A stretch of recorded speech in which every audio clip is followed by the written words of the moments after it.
চলো চলো, আজ তোমাদের দেখাবো এক তীরে কীভাবে দুটো পাখি একসঙ্গে পটাপট মেরে দিতে পারবে। তো দেখতেই পাচ্ছ অলরেডি আমি দেখানো শুরু করে দিয়েছি, দুটো পাখি সামনেই বসে আছে। তো আজকে তোমরা গেস করো তো কী বানিয়েছি, একটু ভাবলেই পেরে যাবে। তো নয়তো আমি তো আছি, ভিডিও দেখিয়েই দেবো। আর এটা তোমাদের বলে রাখি, অবশ্যই এটা পয়লা বৈশাখের স্পেশাল ডিশ, একদমই নিরামিষ। তো তোমরা এটা ঠাকুরকেও দিতে পারো, সাথে নিজেরা বাড়িতে করে তো অবশ্যই খেতে পারো। এই যে তোমরা দেখতেই পেয়ে গেলে কি রান্না শুরু করে দিয়েছি। হ্যাঁ, একদমই ঠিক ধরেছ, মোচা। আমি আজ করেছিলাম মোচার কোপ্তা কি কোপ্তা কারি, তোমরা যেটা ভাববে। তোমরা কোপ্তাটাও শুধু খেতে পারো, কোপ্তা কারিটাও খেতে পারো। তো কিছুই করতে হবে না। তো সবাইকেই জানাই অগ্রিম পয়লা বৈশাখের অনেক অনেক শুভেচ্ছা, আর সাথে নীল ষষ্ঠীর অনেক শুভেচ্ছা। আর রান্নাটা এবার শুরু করে দিয়েছি, তো তোমাদেরও ভিডিওর সঙ্গে বলতে শুরু করে দিই, নয়তো তোমরা গুলিয়ে ফেলবে।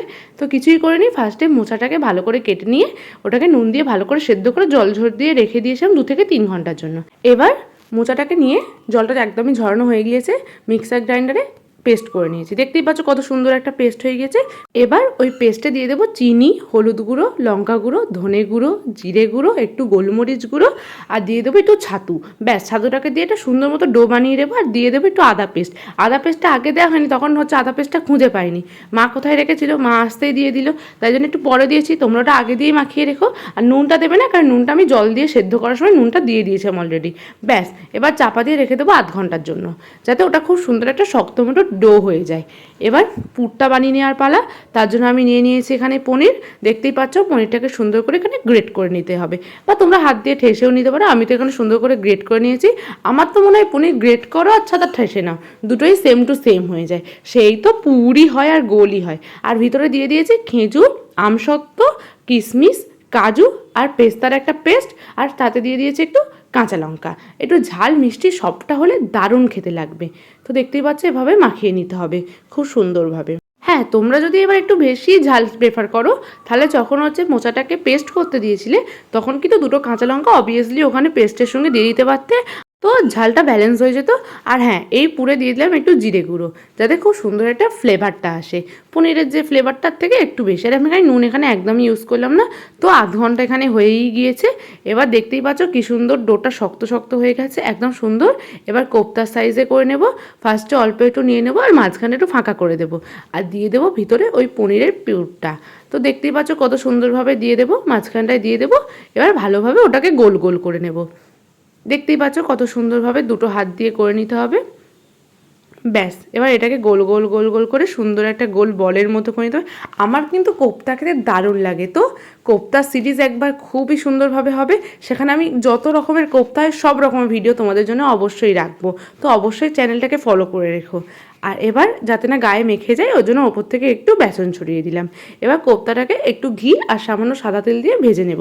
আমি ডুবো তেলে কোপ্তা একদমই ভাজি না, কোপ্তায় প্রচণ্ড তেল টানে। তো অল্প অল্প তেল দিলে আর গ্যাসের ফ্লেমটাকে আস্তে করে ভাজলে কোপ্তাগুলো খুব সুন্দরভাবে এপিট ওপিট দুপিটটা ভালো করে ভাজা যায়।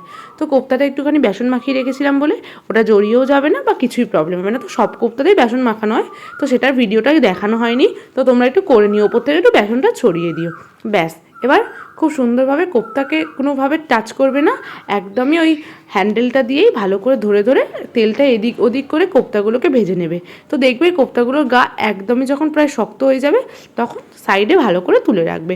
তো এখানে আমার সব কোপ্তাগুলো তোলা হয়ে গিয়েছে, আর সঙ্গে সব কোপ্তাগুলো ভাজাও হয়ে গেছে। তোমরা এই কোপ্তাগুলো এমনিও খেতে পারো, আর তো কারি তো আমি অবভিয়াসলি দেখাচ্ছি, ওটাও করে খেতে পারো। আমরা তো 2 রকমভাবেই খেয়েছি বাপু। তো আবারও সাদা তেল দিয়ে দেবে একটু গোটা গরম মশলা, আর কালারের জন্য দিয়ে দেবে একটুখানি চিনি। ব্যাস, খুব সুন্দরভাবে। এবার গ্যাসের ফ্লেমটাকে অবভিয়াসলি আস্তে রাখবে, চিনিটা যতক্ষণ না গলছে। তো চিনি গলে গেছে, এবার দিয়ে দেবে টমেটো আর কাঁচা লঙ্কার একটু পেস্ট, ওটা আমি চপারে চপ করে নিয়েছিলাম, পেস্টটা আর করিনি। তো খুব সুন্দরভাবে এবার ওটাকে একটু নাড়িয়ে চাড়িয়ে গ্যাসের ফ্লেমটাকে অবভিয়াসলি আস্তে করে ভাজতে হবে। আর দিয়ে দিয়েছি আদা বাটা, আর সামান্য জল দিয়েছি যাতে না আদাটা চারিদিকে ছিটকে যায়। ব্যাস, এবার আমার মশলা থেকে একদমই তেল ছেড়ে গিয়েছে। এবার দিয়ে দেবো নুন, হলুদ, জিরে গুঁড়ো আর লঙ্কা গুঁড়ো, আর একটু চিনি, যে একটু ঝাল ঝাল হবে, একটু মিষ্টি মিষ্টিও হবে। তো ব্যাস, আর একটু ধনে গুঁড়ো দিয়ে এবার একটু জল দিয়ে ভালো করে মশলাটাকে আমি কষিয়ে নেব।